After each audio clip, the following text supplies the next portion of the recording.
Assalamualaikum warahmatullahi wabarakatuh. Perkenalkan, nama saya Jenny Febriani, NIM J1B019042, Prodi Teknik Pertanian 2019 genap. Baik, di sini saya akan mempresentasikan tentang contoh sistem dalam bidang teknik pertanian. Baik, yang pertama di sini ada contoh mesin perontok padi. Mesin perontok padi atau mesin thresher adalah peralatan yang digunakan dalam proses pasca panen padi untuk merontokkan gabah supaya terpisah dan dari tangkai atau jerami. Mesin ini dibedakan menjadi dua jenis, yaitu digerakkan secara manual dan digerakkan secara mekanis, yang dioperasikan secara mekanis atau dengan bahan bakar.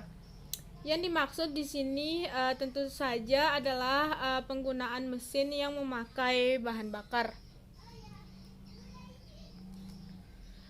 Cara kerja mesin ini ialah memukul-mukul tangkai padi atau jerami sampai seluruh butir gabah rontok. Mesin bertenaga diesel umum dipakai untuk mencapai tujuan tersebut. Mesin ini biasanya berkapasitas 40 kg dalam setiap jam pemakaian, menggunakan tenaga sebesar 5,5 HP dengan bahan bakar bensin. Proses perontokan butir padi dan pemisahannya dari jerami jelas tak bisa dilakukan cepat atau hanya menggunakan tenaga manual. Oleh karena itu mesin ini sudah lama dimanfaatkan. Pemakaiannya semenjak diperkenalkan ke petani Nusantara. Sangat cocok untuk usaha pertanian menengah atau skala besar yang disesuaikan jadi padi dikenakan dalam sertifikasi mesin.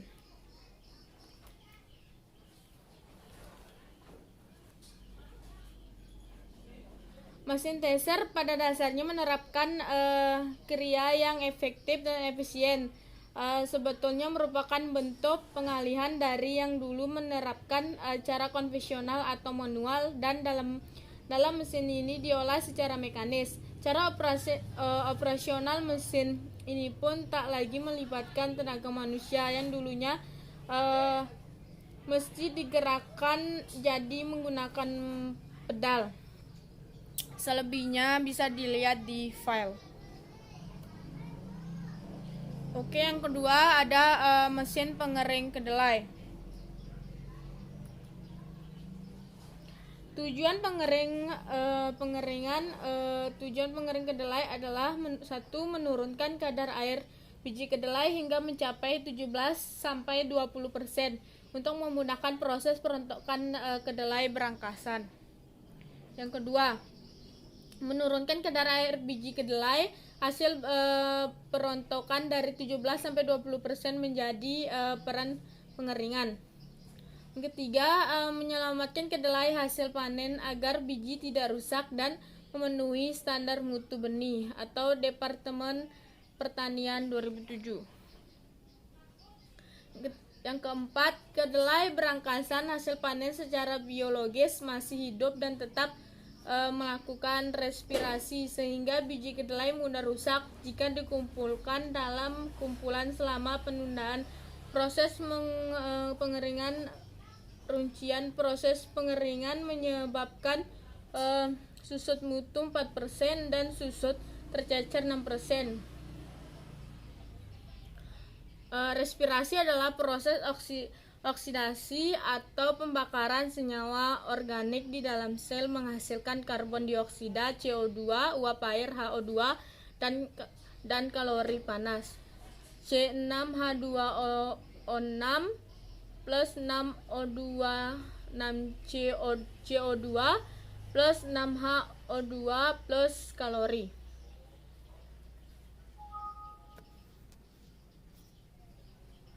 Kedelai berangkasan dalam tumpukan terus melakukan respirasi. Uap air yang dihasilkan meningkatkan kelemahan tumpukan dan mendorong tumbuhnya jamur, sehingga biji kedelai yang dihasilkan berwarna kusam, panas. Untuk kalori yang dihasilkan akan meningkatkan suhu tumpuk kedelai berangkasan, menyebabkan proses metabolisme atau biokimia dalam biji kedelai berjalan cepat dan biji kedelai menjadi berkecamban rusak sehingga bermutu jelek. Untuk mengurangi kecepatan respirasi dapat dilakukan dengan cara mencegah aktivitas enzim dalam kedelai melalui pengeringan. Teknik pengering. Pengering dapat dilakukan dengan cara melewatkan udara panas dan kering ke dalam tumpukan kedelai berangkasan sampai kadar air siap dirontok, atau ke dalam tumpukan biji sampai kadar air biji siap disimpan. 2. Dengan cara penjemuran dengan sinar matahari. 3. Dengan mesin pengering buatan atau artificial diesel. Mesin pengering beragam jenis, namun pengering tipe bak. Ketiga, jika panen pada musim hujan tidak memiliki mesin penerima dier atau sedangkan mensitas sinar matahari sangat rendah, maka kedelai berangkasan dapat diselamatkan dengan cara menghamparkan setipis mungkin atau tebal 10 cm dalam satu bangsal yang dapat dibuat dari atap, terpal atau plastik. Dengan cara ini kedelai berangkasan diharapkan cukup dapatkan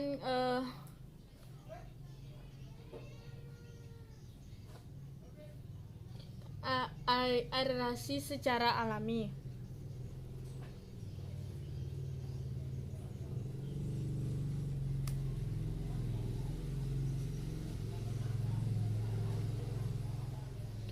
Oke, sekian dari saya. Segitu saja yang dapat saya sampaikan mengenai contoh sistem dalam bidang teknik pertanian. Wassalamualaikum warahmatullahi wabarakatuh.